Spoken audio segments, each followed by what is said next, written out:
नमस्कार दोस्तों, स्वागत है आपका आज के मुख्य समाचार में, जिसमें सबसे पहली और बड़ी खबर में आपको बताएंगे कि जम्मू कश्मीर में सुरक्षा बलों की बड़ी कार्रवाई, आतंकियों को उनके ठिकाने पर घुसकर मारा। सटीक इंटेलिजेंस से अप्रैल में हुए रिकॉर्ड एनकाउंटर, 4 महीने में 64 दहशतगर्द हो गए हैं ढेर। दूसरी बड़ी खबर में जिक्र होगा कि भारत के बाद अब पाकिस्तान में भी WHO की रिपोर्ट पर उठे सवाल, सरकार ने कहा यह पूरी तरह से निराधार। तीसरी बड़ी खबर में जिक्र होगा कि कोरोना को लेकर चीन और WHO की मिली भगत, सामने आया सबूत। चौथी बड़ी खबर में जिक्र होगा कि अमित शाह ने बंद कमरे में भरा भाजपा कार्यकर्ताओं में जोश, कहा सड़कों पर उतरे, 2024 का रोड मैप भी दिया। और पांचवी बड़ी खबर में आपको बताएंगे कि मुख्तार अब्बास नकवी ने पीएम मोदी को बताया जन नेता, कहा तालिबान सनक को कुचलने के लिए एकजुट होने की है जरूरत। दोस्तों, हर एक खबर की गहराई में आपको ले जाएंगे, लेकिन उससे पहले अगर आपको विदेश की सेना और पीएम मोदी पर पूरा भरोसा है तो आप अभी इस वीडियो को लाइक कीजिए, और अगर चैनल पर नए हैं तो इस लाल बटन को दबा के चैनल को सब्सक्राइब करके घंटी बजाकर कमेंट में लिखिए जय हिंद। दोस्तों, रुक करते हैं सबसे पहली और बड़ी खबर की तरफ। आतंकियों को उनके ठिकाने पर घुसकर मारा, सटीक इंटेलिजेंस से अप्रैल में हुए रिकॉर्ड एनकाउंटर, 4 महीने में 64 दहशतगर्द कर दिए गए ढेर। जहां दोस्तों, जम्मू कश्मीर में सेना, CRPF और पुलिस की संयुक्त टीम ने सटीक इंटेलिजेंस और त्वरित कार्रवाई के बलबूते आतंकियों को उनके ठिकाने पर घुसकर मारा, और इस साल पहले 4 महीने में सुरक्षा बलों ने 64 आतंकियों को खत्म कर दिया। अप्रैल महीने में रिकॉर्ड 14 एनकाउंटर हुए हैं और इनमें 23 आतंकी मारे गए, 2 जवान शहीद हुए हैं। खास बात यह है कि मारे गए आतंकियों में से 39 आतंकी पाकिस्तान एवं ISI समर्थित लश्कर-ए-तैयबा संगठन से जुड़े हुए थे। सुरक्षा बलों के अनुसार अप्रैल में हुए 14 एनकाउंटर में से 13 एनकाउंटर कश्मीर में हुए हैं। जम्मू कश्मीर में प्रधानमंत्री नरेंद्र मोदी के दौरे से पहले एक बड़ी मुठभेड़ जम्मू क्षेत्र में हुई थी। जनवरी से अप्रैल तक कश्मीर डिवीजन में 62 आतंकी और जम्मू में 2 आतंकियों को खत्म कर दिया गया है। मारे गए 64 आतंकियों में से 17 आतंकी नॉन लोकल यानी विदेशी थे, बाकी 47 आतंकी स्थानीय थे। रुक करते हैं अगली बड़ी खबर की तरफ। भारत के बाद अब पाकिस्तान में भी WHO की कोविड रिपोर्ट पर उठे सवाल, सरकार ने कहा यह पूरी तरह से निराधार। जी हां दोस्तों, दुनिया भर में कोविड-19 की वजह से हुई मौत पर हाल ही में विश्व स्वास्थ्य संगठन ने एक रिपोर्ट जारी की है, और इस रिपोर्ट को लेकर दुनिया भर के देशों ने सवाल भी उठाया है। भारत में भी WHO की इस रिपोर्ट पर सवाल उठाया गया है, क्योंकि इसमें कहा गया है कि भारत में 47 लाख लोगों की कोरोना से मौत हुई है। भारत ने इसे लेकर अपनी आपत्ति भी दर्ज कराई है। वहीं अब WHO की कोविड मृतकों की संख्या वाली इस रिपोर्ट पर पाकिस्तान में भी सवाल उठ गया है।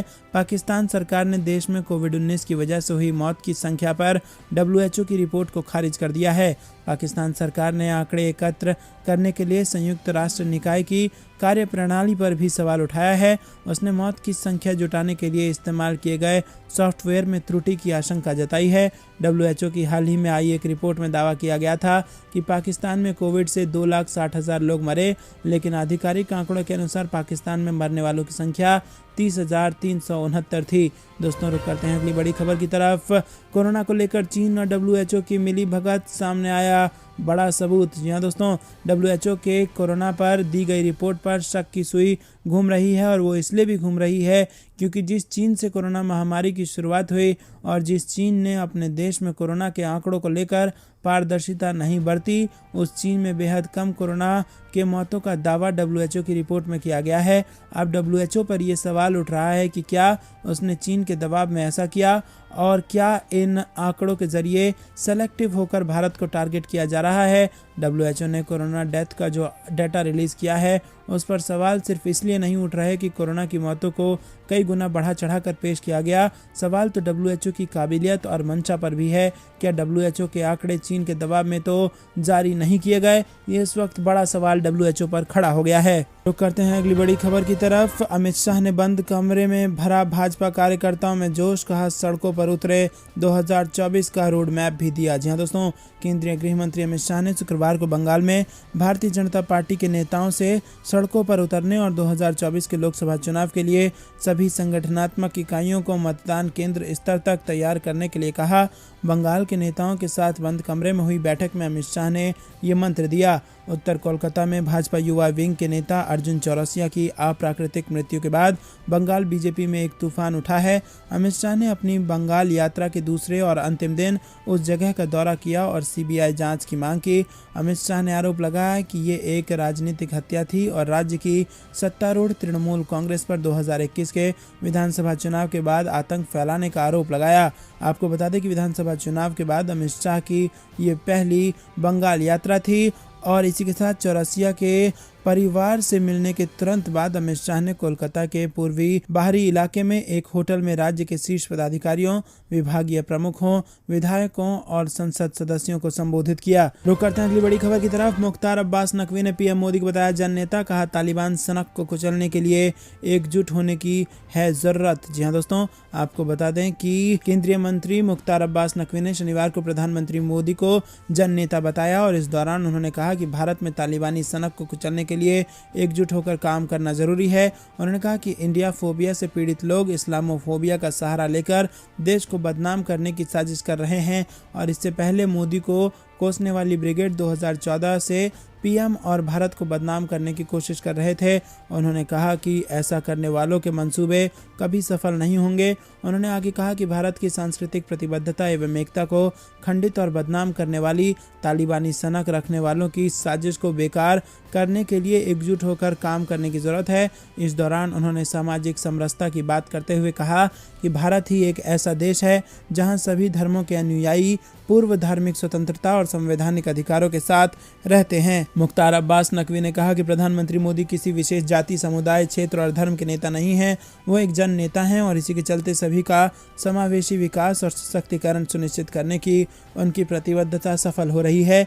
रुक करते हैं अगली बड़ी खबर की तरफ। नॉर्दर्न सेक्टर में चीन की मौजूदगी के बारे में पता है बीआरओ के स्थापना दिवस पर और क्या बोले राजनाथ सिंह। ये आपको बता दें कि रक्षा मंत्री राजनाथ सिंह ने शनिवार को कहा कि हम उत्तरी क्षेत्र में चीनी उपस्थिति से अवगत हैं और वो शातिर निर्माण तकनीकों के कारण पहाड़ी क्षेत्रों में तेजी से पहुंचने की कोशिश कर रहे हैं। आगे कहा कि बीआरओ को समानांतर में काम करना चाहिए और अपनी क्षमताओं को बढ़ाने के लिए टेक्नोलॉजी का इस्तेमाल करना चाहिए। सरकार इस दिशा में बीआरओ को सहयोग दे रही है।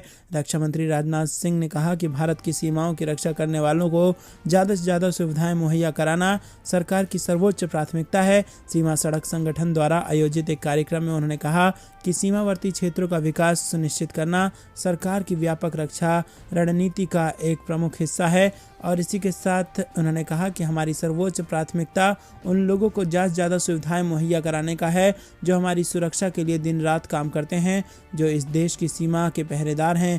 रक्षा मंत्री ने देश के सीमावर्ती क्षेत्रों में बुनियादी ढांचे में सुधार के लिए बीआरओ की भी सराहना की। रुक करते हैं अगली बड़ी खबर की तरफ। 20 मई के बाद कभी भी दस्तक दे सकता है मानसून, भीषण गर्मी से मिलेगी राहत। जी हाँ दोस्तों, भीषण गर्मी झेल रहे लोगों के लिए अच्छी खबर है। इस वर्ष मानसून समय से पहले दस्तक दे सकता है। भारत मौसम विज्ञान विभाग ने कहा है कि केरल में मानसून 20 मई के बाद कभी भी दस्तक दे सकता है, यानी इस बार मानसून तय समय से 10 दिन पहले दस्तक देगा। आमतौर पर केरल में 1 जून के आसपास मानसून दस्तक देता है। दोस्तों रुक करते हैं अगली बड़ी खबर की तरफ जो कि जम्मू कश्मीर से आ रही है, जिसमें आपको बता दें कि मतदाता सूचियां नए तरीके से होंगी तैयार। चुनाव आयोग की अधिसूचना का है इंतजार। जी हाँ दोस्तों, जम्मू कश्मीर के संयुक्त मुख्य चुनाव अधिकारी अनिल सलगोत्रा का कहना है कि जैसे ही चुनाव आयोग की तरफ से अधिसूचना जारी होगी, प्रदेश में चुनाव विभाग की तरफ से परिसीमन रिपोर्ट के आधार पर मतदाता सूचियों को तैयार करने का काम शुरू कर दिया जाएगा। दोस्तों रुक करते हैं अगली बड़ी खबर की तरफ। आईएएस पूजा सिंघल मामले को लेकर बीजेपी ने मांगा सीएम हेमंत सोरेन का इस्तीफा और इसी के साथ लगाए कई आरोप। जी हाँ दोस्तों, यहाँ पर झारखंड में आईएएस अधिकारी पूजा सिंघल के करीबियों पर ईडी ने छापेमारी की है, जिसमें करोड़ों रुपए कैश बरामद किया गया है। इस मामले को लेकर अब राज्य सरकार विपक्ष के निशाने पर है। बीजेपी ने मुख्यमंत्री हेमंत सोरेन पर इस मामले को लेकर गंभीर आरोप लगाए हैं और इस्तीफे की मांग की है। दरअसल दोस्तों, झारखंड बीजेपी अध्यक्ष और राज्यसभा सांसद दीपक प्रकाश ने कहा कि आईएएस अधिकारी पूजा सिंघल हेमंत सोरेन की करीबी हैं, खनन सचिव हैं। हेमंत सरकार के पास ये मंत्रालय है, जमकर भ्रष्टाचार हुआ है, दोनों के तार एक दूसरे से जुड़े हैं। उन्होंने कहा कि ईडी की छापेमारी हेमंत सरकार पर सवाल खड़े कर रही है, ये बेहद शर्मनाक है। हेमंत सोरेन को तुरंत इस्तीफा देना चाहिए। अवैध खनन बड़े स्तर पर हुआ है, बड़े लोगों को लाभ हुआ है, जांच की आंच बड़े लोगों तक पहुंचेगी। आरोप है कि पूजा सिंघल ने कौड़ी के दाम खान का आवंटन हेमंत सोरेन को किया और इसी के साथ पूरी सरकार घिर चुकी है। बड़े स्तर पर इसकी जांच होनी चाहिए। दोस्तों रुक करते हैं। एशिया में मंडरा रहा है युद्ध का खतरा। चीन ने 18 फाइटर विमान के साथ दूसरी बार ताइवान में की बड़ी घुसपैठ। जी हाँ दोस्तों, आपको बता दें कि एक तरफ जहां पूरी दुनिया रूस और यूक्रेन के बीच चल रहे युद्ध को किसी तरह खत्म करना चाहती है, तो वहीं दूसरी तरफ चीन और ताइवान के बीच में युद्ध का खतरा लगातार बढ़ता जा रहा है। दरअसल दोनों देशों के बीच लंबे समय से तनाव बना हुआ है, लेकिन 6 मई 2022 को चीन ने एक बार फिर ताइवान में बड़ी घुसपैठ करते हुए इस टेंशन को और बढ़ा दिया है। दरअसल शुक्रवार को चीन के 18 फाइटर विमान ताइवान के वायु क्षेत्र में घुस गए। इसके बाद ताइवान के वायु सैनिक ने इन्हें खदेड़ दिया। रुक करते हैं अगली बड़ी खबर की तरफ। पाकिस्तान में पत्रकारिता के आड़ में किया जा रहा है आतंकी तैयार। जम्मू कश्मीर पुलिस के आरोप पत्र में हुआ ये बड़ा खुलासा। जी हाँ दोस्तों, जम्मू कश्मीर पुलिस की राज्य जांच एजेंसी SIA ने भारत में पत्रकारों की आड़ में प्रशिक्षित आतंकवादियों को शामिल करने की पाकिस्तान की साजिश को विफल कर दिया है और इसी के साथ एजेंसी ने पाकिस्तान से सक्रिय हिजबुल मुजाहिदीन के 3 आतंकवादियों के खिलाफ आरोप पत्र दायर किया है। दोस्तों रुक करते हैं अगली बड़ी खबर की तरफ। घाटी में एक हाइब्रिड आतंकी और 3 ओवरग्राउंड वर्कर गिरफ्तार। हथियार भी किया गया बरामद। जी हाँ दोस्तों, आपको बता दें कि उत्तर कश्मीर के बारामूला और मध्य कश्मीर के वडगाम जिले में 2 अलग अलग कार्रवाइयों में एक हाइब्रिड आतंकी और 3 आतंकी मददगारों को गिरफ्तार कर लिया गया है। इनके पास से हथियार और विस्फोटक भी बरामद हुआ है। पुलिस ने 2 अलग अलग मामले दर्ज कर जांच शुरू कर दी है। सुरक्षा बलों ने आतंकियों की मौजूदगी की सूचना मिलने पर बारामूला में नाका लगाया था। जांच के दौरान 2 संदिग्ध व्यक्ति दिखे। सुरक्षा बलों को देखकर उन्हें भागने की कोशिश उन्होंने की, लेकिन दोनों को पकड़ लिया गया और इनकी पहचान आशिक हुसैन लोन निवासी हैदर मोहल्ला उस्कारा बारमूला और उजैन अमीन के रूप में की गई है। आपको बता दें कि दोनों के पास से 1 पिस्टल, 1 मैगजीन, 8 कारतूस, 2 हैंड ग्रेनेड और 2 UBGAL ग्रेनेड सहित आपत्तिजनक सामग्री और विस्फोटक बरामद किया गया है। रुक करते हैं अगली बड़ी खबर की तरफ। उत्तरी कमान के कमांडर द्विवेदी बोले, सीमा पार 6 बड़े और 29 छोटे आतंकी शिविर सक्रिय। घुसपैठ की फिराक में 200 आतंकी। जी हाँ दोस्तों, सेना की उत्तरी कमान के प्रमुख लेफ्टिनेंट जनरल उपेंद्र द्विवेदी ने कहा कि संघर्ष विराम के बाद से सरहद पर हालात सामान्य हैं, लेकिन पाकिस्तान घुसपैठ के हथकंडे से बाज नहीं आ रहा है। सीमा पार 6 बड़े और 29 छोटे आतंकी शिविर सक्रिय है। अस्थायी लॉन्च पैड से 200 आतंकी घुसपैठ की फिराक में हैं। उन्होंने कहा कि सभी लॉन्चिंग पैड पाकिस्तान की सेना व अन्य एजेंसियों की मदद से चल रहे हैं और भीतरी इलाकों से घुसपैठ की जा रही है। जंगल, बर्फ से लदे पहाड़ों, अंतर्राष्ट्रीय सीमा के जरिए जम्मू, पंजाब व नेपाल से आतंकी प्रवेश कर रहे हैं। रुक करते हैं अगली बड़ी खबर की तरफ। यूक्रेन पर घिरे PM मोदी ने एक तीर से किए कई शिकार। रूस यूरोप को साधा और ड्रैगन को दिया बड़ा झटका। जी हाँ दोस्तों, यूक्रेन की जंग में रूस पर तटस्थ रहने को लेकर घिरे प्रधानमंत्री नरेंद्र मोदी ने यूरोप का सफल दौरा करके एक तीर से कई शिकार करने में सफलता हासिल की है। विशेषज्ञों के मुताबिक PM मोदी ने रूस और पश्चिमी देशों के बीच सटीक संतुलन बनाकर भारत को न केवल बड़ा आर्थिक फायदा पहुंचाया है, बल्कि अपने दुश्मन चीन पर भी करारी चोट करने की तैयारी की है। भारत ने ये दाव तब चले हैं जब रूस का साथ देने के लिए अमेरिका लगातार भारत को धमका रहा है, लेकिन मोदी सरकार अपने रुख पर कायम है। दोस्तों, पूर्व भारतीय राजनयिक MK भद्र कुमार का मानना है कि महंगे होते तेल और गैस के बीच मोदी सरकार ने रूस के साथ सस्ते दर पर ऊर्जा समझौता करके भारत को बड़ा आर्थिक फायदा पहुंचाया है। दरअसल यूक्रेन पर पुतिन के हमले के बाद यूरोप और रूस के बीच ऊर्जा व्यापार को लेकर बड़ी प्रतिस्पर्धा चल रही है। यूरोप अब रूस के ऊर्जा स्रोतों पर से अपनी निर्भरता को घटाने पर जोर दे रहा है। वहीं रूस भी अपनी यूरोप पर निर्भरता को कम करना चाहता है। इसके लिए रूस अब पूरब की ओर देखो की नीति अपना रहा है और उसकी नज़र एशियाई ऊर्जा व्यापार पर है। उधर यूरोप के रूस से पीछे हटने से अब अमेरिका को यूरोपीय ऊर्जा बाजार में बड़ा मौका दिख रहा है। इस बीच यूरोप के घाटे की भरपाई के लिए रूस की नज़र चीन और भारत पर है। रूस भारत और चीन को भारी डिस्काउंट दे रहा है और स्थानीय मुद्रा में तेल और गैस खरीदने का मौका दे रहा है और अमेरिका समेत पश्चिमी देशों के भारत पर रूस से तेल खरीदने पर नाराजगी जताने के बाद विदेश मंत्री जयशंकर ने कहा कि ये यूरोप की ओर से खरीदी जा रही ऊर्जा से बहुत ही कम है। यही नहीं, अब भारत चाहता है कि अगर वो रूस से खरीद को कम करता है तो उसके बदले पश्चिमी देश भी उसे कुछ दे। यही नहीं, पीएम मोदी ने यूक्रेन संकट के बीच यूरोपीय देशों का दौरा करके उन्हें साधने में बड़ी सफलता हासिल की है। भारत के कई डील यूरोप के इंजन जर्मनी और फ्रांस से हुए हैं। दोस्तों, पीएम मोदी के मिशन यूरोप से चीनी ड्रैगन को भी बड़ा झटका लगा है। भारत को आशा है कि यूक्रेन संकट की वजह से यूरोप और चीन के रिश्तों में जो दरार आई है उसका फायदा उठाया जा सके।